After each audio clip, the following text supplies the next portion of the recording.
Your true wealth is your time and freedom. Money is just a tool for trading your time. It's a container to store your economic energy until you're ready to deploy it. But the whole world has been turned away from real money and has been fooled into using currency.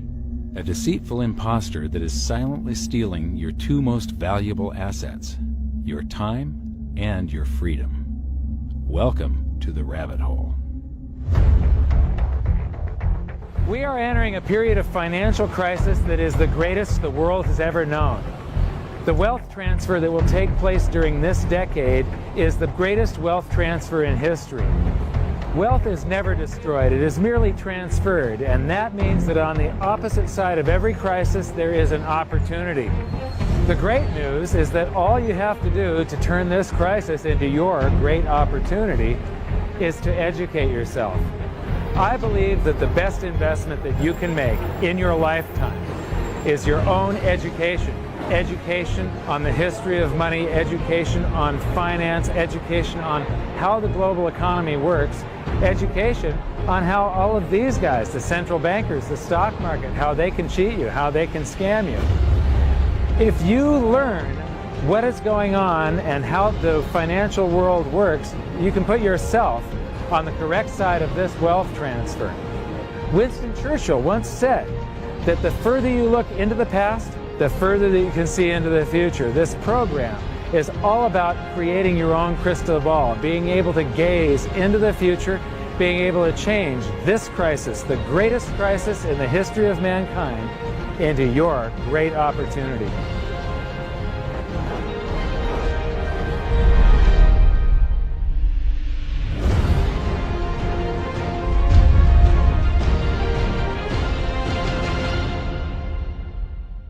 The hidden secrets of money, some of them are hidden in plain sight. They're like right in front of you.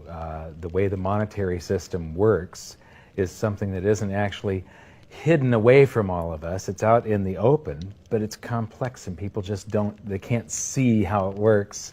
It's hard for them to imagine that we're living in such a hoax. Others are meant to be secret, but the truth is slowly coming out, like the Federal Reserve being a private corporation and not really part of the U.S. government. But when I started studying this, what I found was that there was no place that I could point people to where they could get it all in one spot. And so I basically decided to write my book about it and consolidate monetary history, economics, the markets, fundamentals of gold and silver. There's a lot of smoke and mirrors in economics, and I've sort of made it my job to lift the fog for people.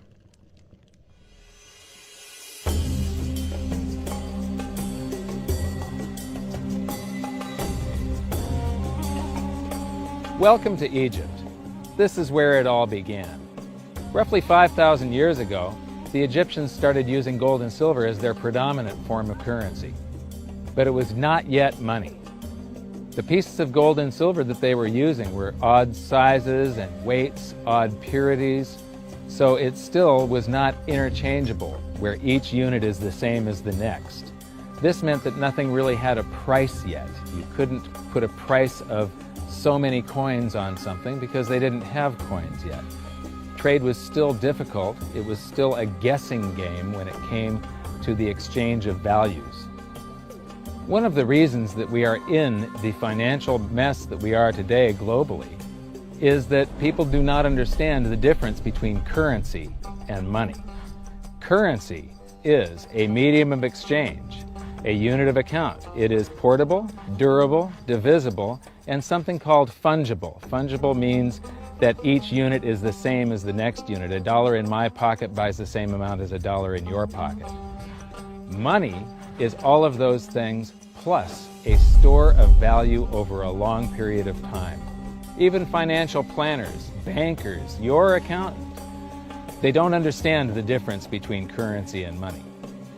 The currency in your pocket is a medium of exchange. It's a unit of account because it's got numbers on it. It's somewhat durable, it's portable, it's divisible in that you can make change, and it's fungible. A dollar in my pocket buys the same amount as a dollar in your pocket. But because governments can print more and more and more of it, and dilute the currency supply, it's continually transferring wealth out of your pocket, out of your bank account, to the government and to the banking system. The reason that gold and silver are the optimum form of money is because of their properties. It's an easy medium of exchange because gold and silver store a large amount of value in a very small area.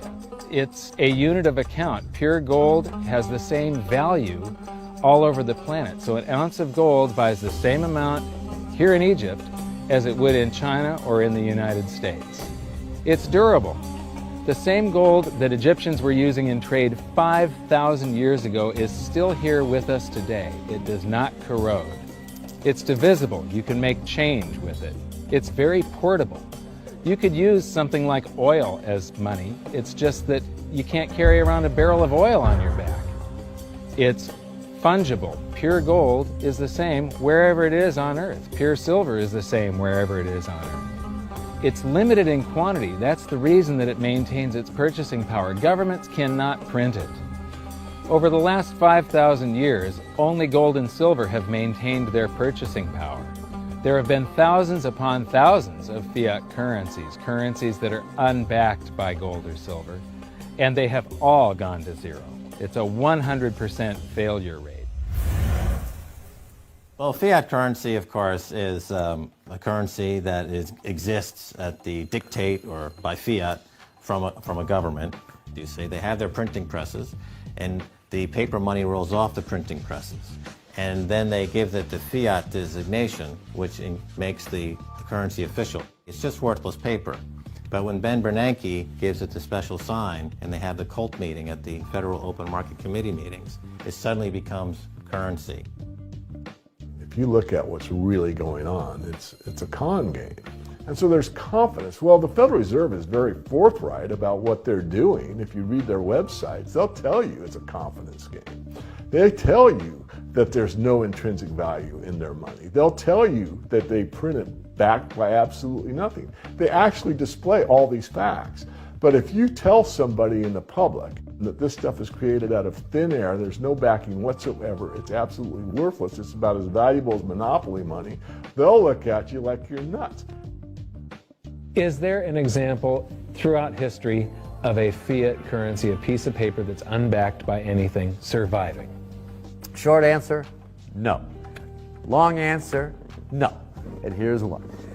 When Addison Wiggin took over at the Daily Record, when they got cranked up, Bill Warner asked him to catalog all of the fiat currencies throughout history and what happened to each of them. Addison dutifully went to work. Within a short period of time, he had gone through the alphabet. All the fiat currencies that started with the letter A were done. They all went to zero. He was halfway through the letter B, and all the fiat currencies that started with the letter B, and there were 600 of them in just the first letter and a half of the alphabet, and every single one of them went to zero. Every one. 600 fiat currencies that start with the letter A, and half of the ones that start with the letter B are 600 of these things. Not one ever came close. You think this one, the United States dollar, is going to be the first one after all that? I don't think so. No. No currency, fiat currency has ever survived. None. The thing about money is there actually is a fairly well accepted definition of what money is. The question is, as you apply that definition to particular things that people claim to be money, do they fit the definition? We'll just take the paper dollar, for example. How well does it perform those functions? Well, store of value. The dollar has lost 95% of its purchasing power since the creation of the Federal Reserve in 1913. So not very good as a store of value. One of the things I do is just a way to get the audience's attention is I have a slide, and there are three pictures on the slide. One is a pile of monopoly money. The other one is a pile of Federal Reserve notes, what Americans would call paper money. The other one is a solid gold American Eagle 1 ounce coin. And the title of the slide is, which of these is not like the other? And if you know the show Sesame Street, or you have children who watch it, it's one of the favorite vignettes in Sesame Street. And what it really is a kind of IQ test for 5-year-olds. They're supposed to look at the three things and look at characteristics and find the one that's not like the other. Well, I've shown this slide to groups of Ivy League university professors, and I've also shown it to children, kind of 5 years old, my nieces and nephews and so forth. And when the professors look at it, they say, well, clearly the dollars are not like the others because gold has no role as money, and monopoly money is junk, and the American dollar is a store of value, so that's not like the other. But the children look at it and they say, well, the gold coin is not like the other because the other two are just piles of paper, and the gold coin is clearly something different. So my question to the audience is, who's smarter, a 5-year-old or an Ivy League professor? Before World War I, each note that a Treasury issued would say that there have been deposited with the United States Treasury $20 in gold coin payable to the bearer upon demand. The money was in the vault. The currency was a note they gave you that was a claim check, only a claim check on the money, the same as if you go to the dry cleaners and you give them your shirt and they give you a claim check for your shirt. The value is that shirt at the dry cleaners, not the piece of paper that says that you own that shirt. So our currency that circulated was the paper US dollars, and they were claim checks on money. The next hidden secret is the difference between currency and money. Money must be a store of value and maintain its purchasing power over long periods of time. As we progress through this series, you'll learn that national currencies are really a tool used by the government and the financial sector to leech away your time and your freedom by stealing your purchasing power. So rather than storing your economic energy, currencies leak. Now compare that to the gold and silver the Egyptians were using. Like I started with, it still wasn't money because it wasn't interchangeable yet. But they were on the right track, as gold and silver have proven over thousands of years to be the ultimate store of value. Gold is only formed when a star explodes, a supernova, and it stays around forever. This is one of the properties that make it the ultimate money.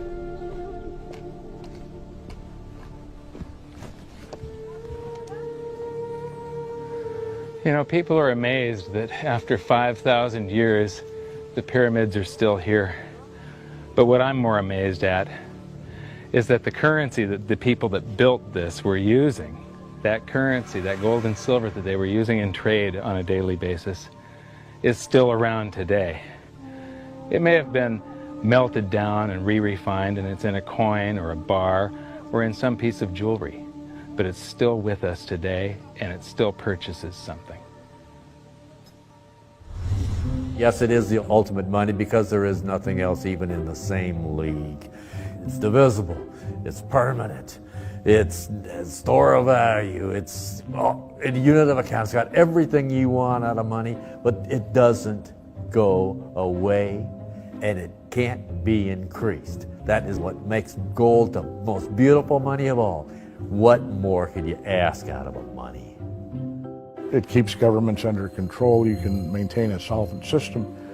Governments don't like gold at present because they're getting away with the fiat currencies, and they'll do everything they can to discredit it as an asset class. I mean, my goodness, gold has outperformed the Dow Jones Industrial Average in each of the last 7 years, yet it's not considered a legitimate asset class. Why?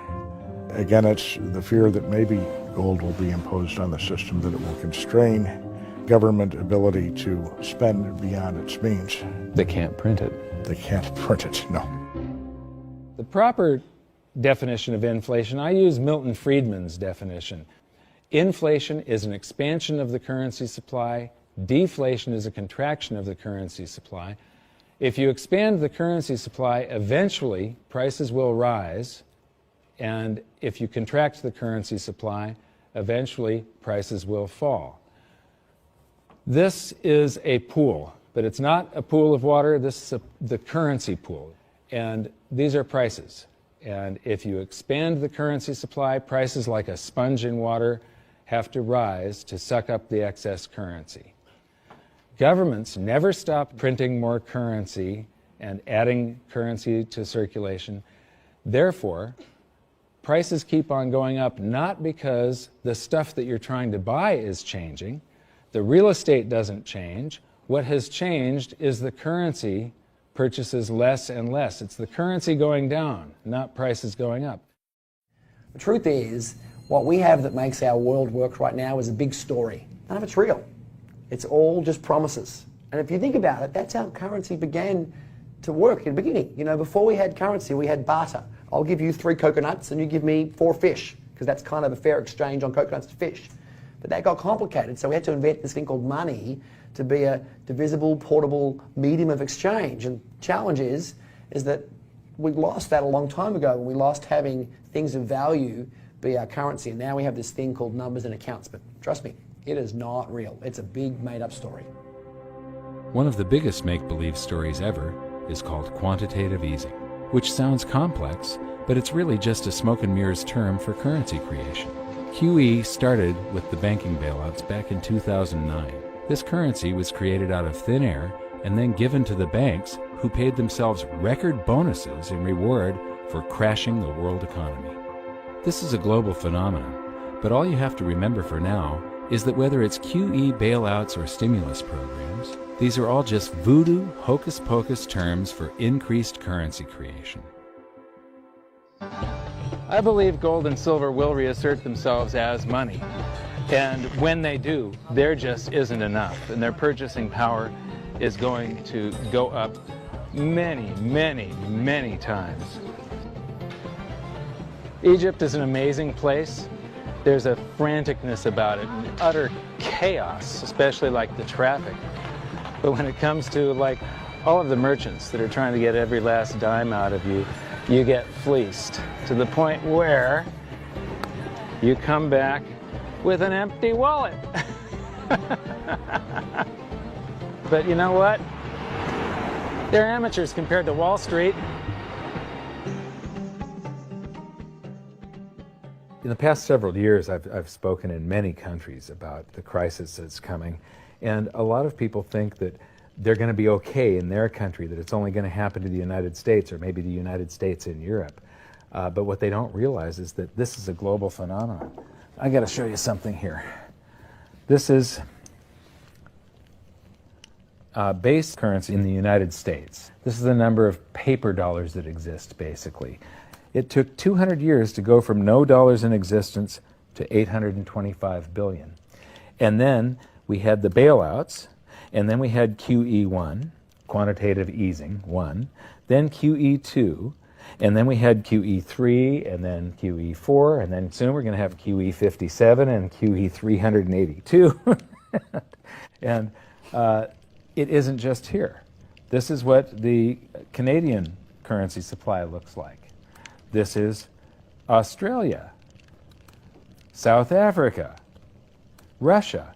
Now, this starts out in just the year 2001, and this is like 18 times more currency in existence in a little over a decade.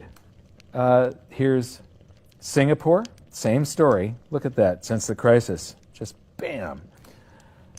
India, China, every government on the planet is doing this insane deficit spending and expanding their currency supplies, doing bailouts, and history shows that there is no example of this turning out well.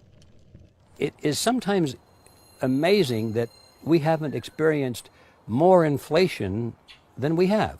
If they keep expanding the money supply so vastly, why aren't our prices growing faster than they really are? And the answer is that a good chunk of the money that the Fed created has been shipped overseas.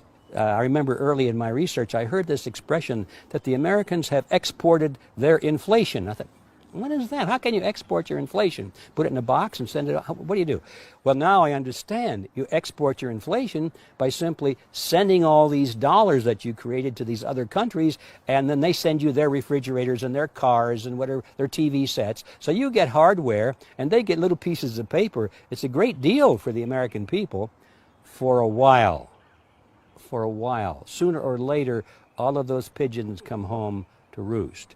When the time comes, as it looks like it's now coming, when the rest of the world is saying, we don't want to play this game anymore, Uncle Sam's dollars are just becoming worthless, there are too many of them, we've got to find something else other than American dollars, then those dollars start to come back to America. People say, we don't want them anymore, what do we do with them? Once this revs up and we've got this little trickle of money coming back that we previously exported, once it becomes a flood and it starts to rush back, now we are getting our former exported inflation brought back to us, and then we'll see the quantity of money inside the United States grow much more rapidly even than the Federal Reserve can create it, because we're getting a previous money back.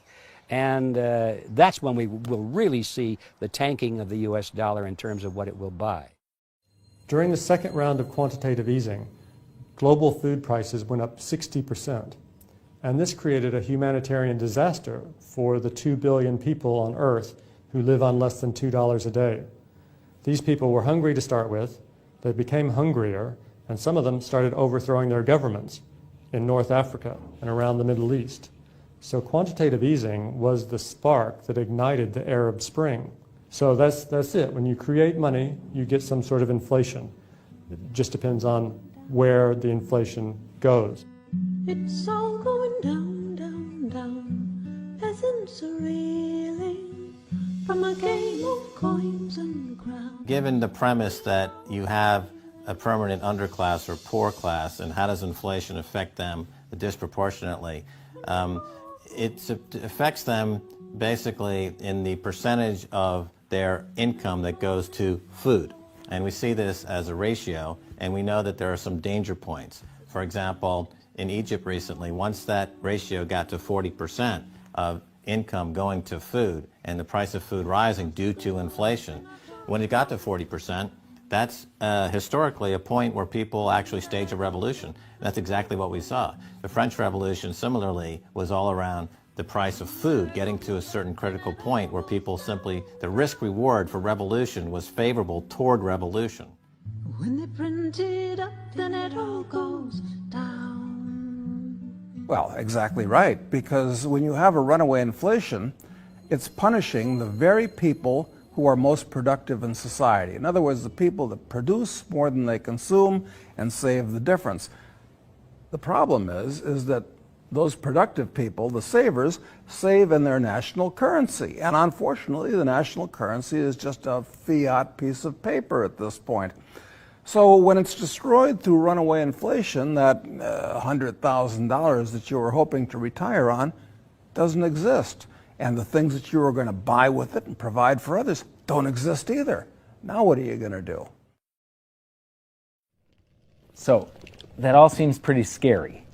However, this is going to happen, and you can only play the hand that you're dealt. But the great news is that gold and silver always end up doing an accounting of the expansion of the currency supplies.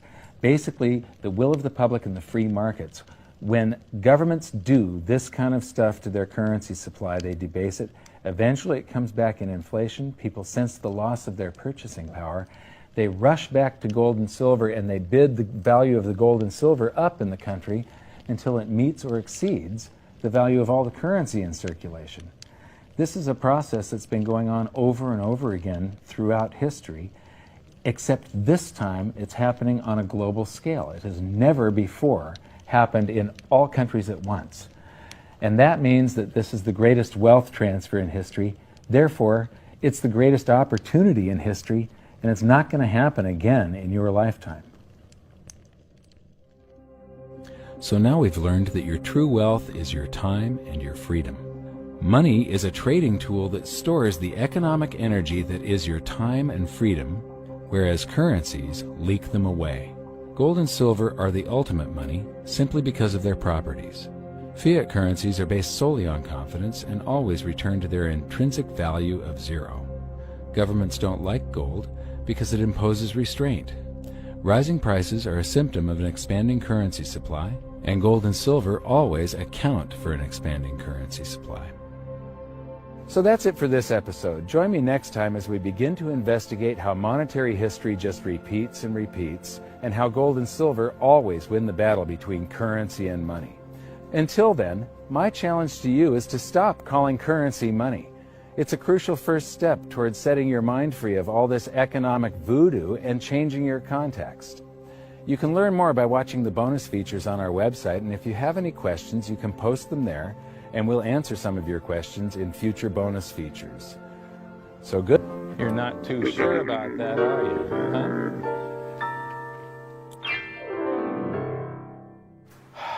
I am ready for a good long nap.